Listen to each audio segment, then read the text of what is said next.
Pandemik COVID-19 secara tidak langsung mempercepat transformasi pendigitalan dalam kalangan masyarakat melibatkan pelbagai aspek. Menyedari keperluan itu, Kementerian Komunikasi dan Multimedia KKMM memulakan pelaksanaan teknologi 5G setahun lebih awal. Ya, Farhana Azwani Ismail ada butirannya.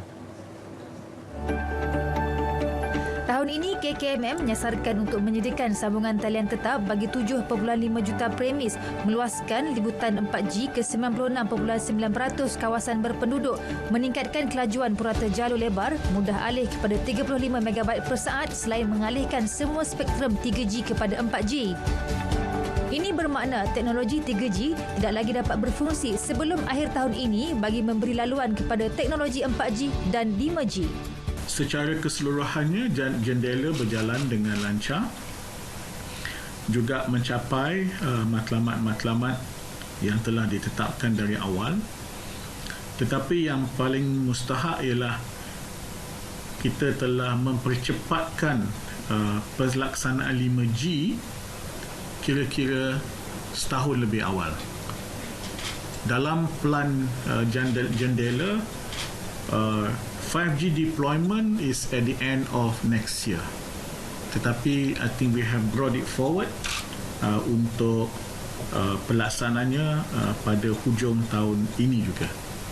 Selain isu komunikasi, penularan berita palsu antara cabaran yang dihadapi KKMM sepanjang pandemik COVID-19. Pada 16 Mac 2020, KKMM mewujudkan pasukan respon pantas bertujuan mengesahkan sesuatu berita dan menangkis berita palsu yang boleh menyebabkan keresahan dalam kalangan masyarakat.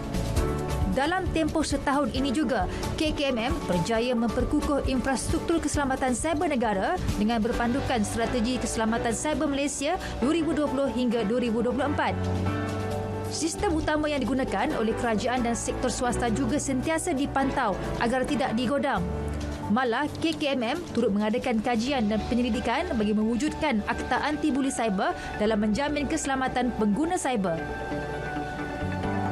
Bagi terus membangunkan industri kreatif negara yang turut terjejas akibat pandemik COVID-19 pula, KKMM melancarkan pakej rangsangan industri kreatif Malaysia Prisma melibatkan peruntukan RM89.2 juta.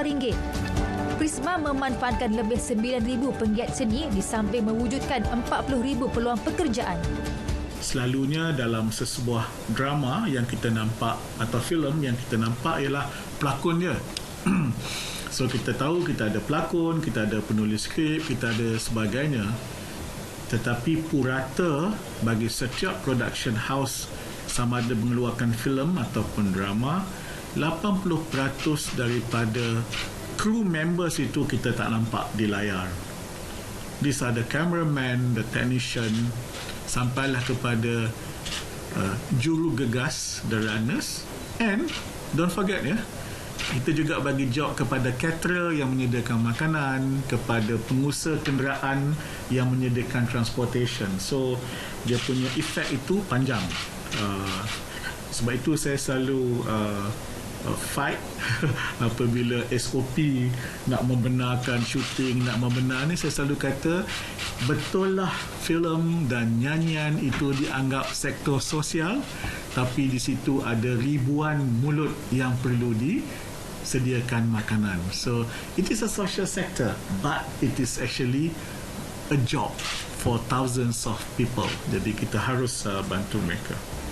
Industri kreatif juga akan dirancakkan melalui Perbadanan Muzik serta pelan Road to Oscar dan Grammy Awards untuk penggiat seni tanah air menghasilkan karya yang berdaya saing serta bertaraf antarabangsa. Penganjuran Anugerah Nasyid Kebangsaan dan Antarabangsa juga dijangka mengangkat Malaysia sebagai pusat tumpuan pembangunan karya nasyid. Komunikasi dua hala antara kerajaan dengan komuniti terpinggir seperti orang kurang upaya OKU dan orang asli turut diperkasa. Selain bekerjasama dengan Jabatan Kemajuan Orang Asli, KKMM juga mewujudkan unit komunikasi OKU dengan menempatkan jurubahasa isyarat di daerah-daerah seluruh negara tahun ini bagi memastikan komunikasi kerajaan sampai kepada komuniti terlibat. Farhana Azwani Ismail, Berita RTM.